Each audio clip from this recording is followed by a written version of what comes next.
فضيلة هيئة التحكيم المحترمين، والمكرم لجميع الأساتذة والأستاذات المكرمات، المكرم صاحب الجلسة، ويا أيها الهادر المحبوب عند الله، كان الليل لا يكون كاملا دون القمر، وكان النهار لا يكون كاملا دون الشمس، وكان السلام لا يكون كاملا دون إجابتكم. لذلك أيها الإخوان أجيبوا السلام بالنشاط، السلام الذي جاء من آفاق القلب. أحييكم تحية إسلامية، تحية مباركة، تحية عظيمة، تحية من أهل الجنان. أقول في بداية كلامي السلام عليكم ورحمة الله وبركاته.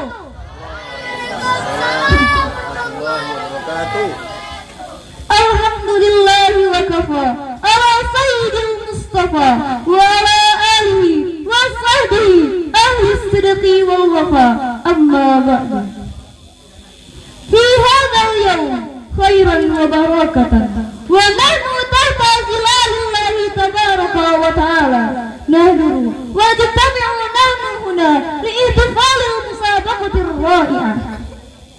هذه مرة في السنة نتسابق ونتبادر فيها بالخيرات. يقول ربنا وهو أصدق القائلين: أعوذ بالله من الشيطان الرجيم، بسم الله الرحمن الرحيم. ولكل وجهة هو موليها فاستبقوا الخيرات.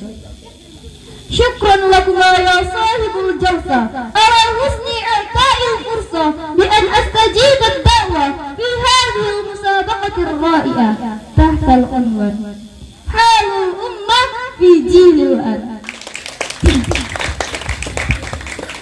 اعلموا أيها المؤمنون والمؤمنات، لقد عرفنا أن الإسلام في جيل الآن لقد مفسدين، لأن أكثر علينا نترك الصلاة وننسى عن أمر الله كالمسلمين. في جيل الآن هم لا يعملون الأمر في العبادة، وذلك ضرر علينا. لماذا؟ لأن أكثر علينا ننسى أن نعبد الله ونعمل عن الفحشاء والمنكر، وهذا كالعمل الشيطان، ومن يجعل الشيطان صديقه فيندم في الآخرة. لماذا؟ لأن الشيطان قد كفر بالله ويدعو الناس إلى صراط المغضوب، كما قال الله تعالى في القرآن الكريم: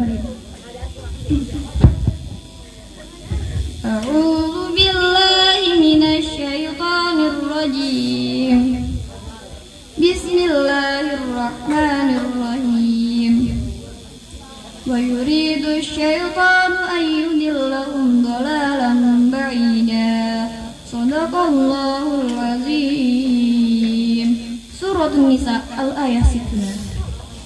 من هذه الآية نستطيع أن نأخذ الاستنباط أن الشيطان يضل الناس إلى ضلالا بعيدا. لذلك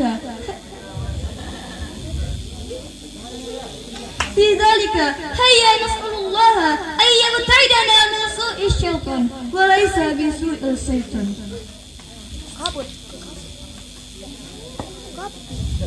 وهل عرفتم ما هي أعمال الذين لا يحبها الله؟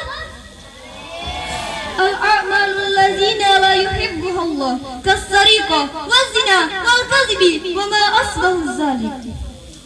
إذن دعونا لا نقوم بهذه الأفعال فسنحصل على الكثير من خطايا، وفي النهاية ينتهي بنا المطاف في الجحيم.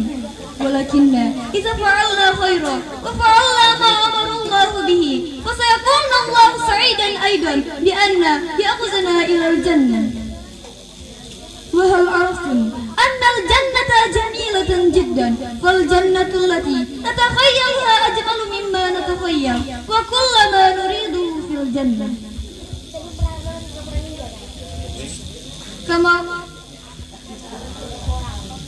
كما قال الله تعالى في القرآن الكريم: Bismillahirrahmanirrahim.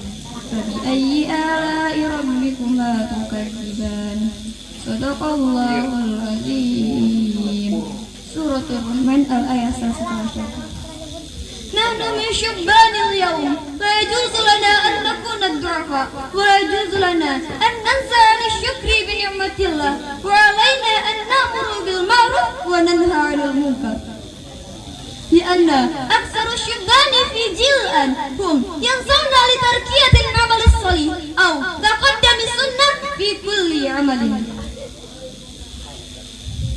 لذلك معصر السباب هيا نصلح صفاتنا بحسن الخلق وليس بسوء الخلق لأن سوء الخلق يؤذي. أيها رئيس هيئة التحكيم والمستمعون الكرام، منذ بداية هذه الخطبة القصيرة إلى نهايتها نلخص الأول أن العبادة واجب على كل مسلم والمسلم، والثاني أننا قادر على جعل كل أمة إسلامية بمكارم الأخلاق، والثالث تجنب أن أعمل السيئة وتقرب أن أعمل الخيرية. طيب، اكتفيت هنا كلامي، جزيلا شكري على حسن اهتمامكم واستماعكم. إياي أعتذر الخطيئات والغلاظات، أستغفر منكم، وبالله التوفيق والهداية ورضا والعناية، وأنا سأؤتي لكم النصيحة. يقبل أبي تقدم الأمي، الخطأ مني والحسن من الله. إلى اللقاء، مع السلامة، والسلام عليكم ورحمة الله وبركاته.